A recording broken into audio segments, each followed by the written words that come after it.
I'm Mike Johnson, that's my wife Allison, and our son Caden. And we just bought an 120-year-old farmhouse on 15 acres. We set this channel up so that you can follow us on our journey to renovate this property into a retreat that our family and friends can enjoy for decades to come. But I gotta warn you, there will be challenges, and this won't be easy. And whoa, look at that. But then again, what worth having is easy. So hit the subscribe button and we'll bring you along every step of the way. Let's go. I know exactly what you're going to say. Where the hell have you guys been? Episode 13 came out weeks ago. Where's episode 14? Lord knows Caden has been bugging me for weeks about episode 14. So here we are, episode 14. We're going to talk about wells. If you've never actually lived on a property where you had to get well from the actual ground in which your property was on, and you just normally lived like me and you had city water come in and was already clean and everything was ready for you, watch this episode because this shit is different, right? And you're going to learn a little bit about wells. But before I get into that, let's talk about what we've been doing. What have we been doing for the last 6 weeks or so? Well, as you can see, I'm sweating like a mug. I'm out here. It's hot as hell in North Carolina at the farmhouse. I'm still doing some cleanup and demo. But what we've mainly been doing for the last 6 weeks is looking for a contractor to do the actual work on this house that we can't do outside of tear out. And listen, guys, we've been striking the out, okay? We had 5 contractors come out. 4 of them ghosted us. 1 of them basically couldn't do the work according to plan. But the 6th person we are very hopeful for, and they're starting next week on the structural repair. So hopefully episode 15 won't be as long and drawn out. You won't have to wait for it as long as episode 14, but we'll see. Hopefully that goes well. We also got some things going on with the permit with the county. So of course, it's time to get them involved, make sure this is all done on the up and up. And so we have that going as well. But let's talk about wells today. Now, quick story about this episode, why we're doing it, why the well is even relevant for us today. When we were in contract for this property, of course, we had to inspect the property.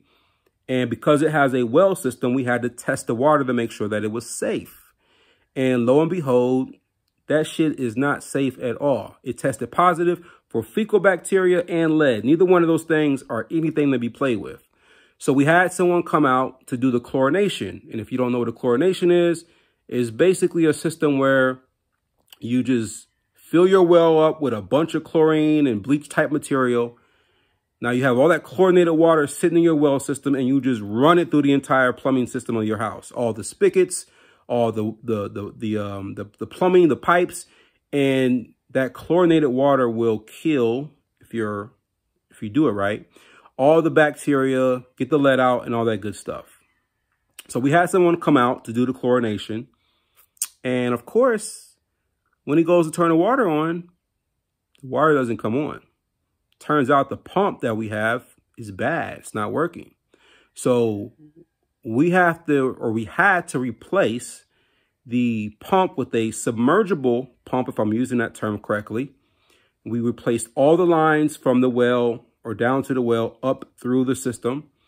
And then we chlorinated so that we can actually flush and run the chlorinated water through the plumbing system. So we're going to do that today. And yeah, let's see how it turns out. Hopefully in a couple hours, we'll have water. So stay tuned.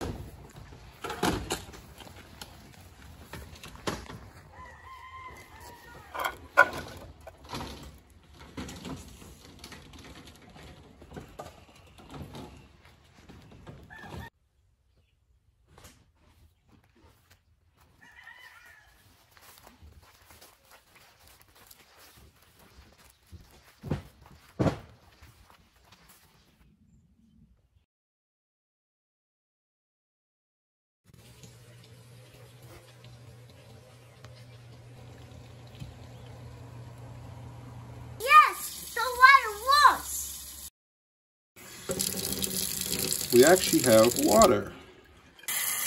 Water.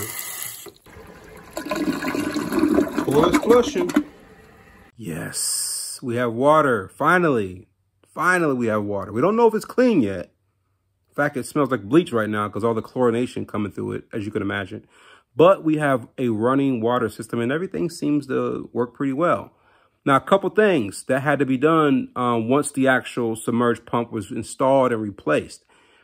We had to turn the water onto the house at a slow pressure, at a low rate of flow, because we wanted to make sure that the pressure, once built up in the system, doesn't cause any leaks or cause anything to burst.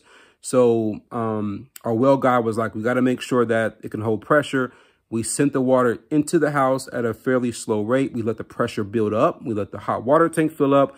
We let the water run into the toilet. We let the water get to all the plumbing in the sinks. And once the pressure was there, we say, okay, there's pressure, there's water pressure. Nothing's leaking. We don't hear anything bursting. Should be good to go. We start to run the water. The water's flowing through just fine.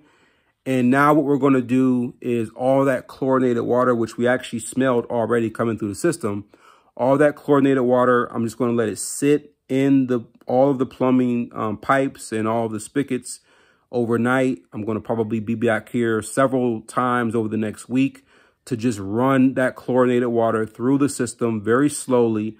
We're going to run it through all the spigots, the kitchen sinks, the bathroom, toilet, the shower, the sink in the kitchen, the spigots outside. Everywhere that there is plumbing, we want to run the chlorinated water through the system until we no longer smell chlorine. And then once we know that all of that chlorinated water has worked its way through the system, then we can test the water and make sure that there's no more bacteria, no more lead. Hopefully that is the case and we're good to go. So that's going to be probably another week of running water slowly off and on through the system. Again, giving that chlorinated water as much time to just kind of sit in the plumbing and really work that bacteria out of the system. That'll probably be another week. And then after that, we'll be able to test the actual water, take a sample, send it to the lab like we did the asbestos sealing. Well, I shouldn't say asbestos sealing. There was no asbestos in the sealing, as you saw in that episode. But like we had to send the material from the popcorn sealings to a lab, we're going to send our water samples to a lab as well. They will test them, make sure that they're safe. And then we should hopefully have a fully functional and fully safe water system with water pulled right from the earth on our own property. So again, hopefully we won't have to make you guys wait for episode 15 too long, but stay tuned. Click that subscribe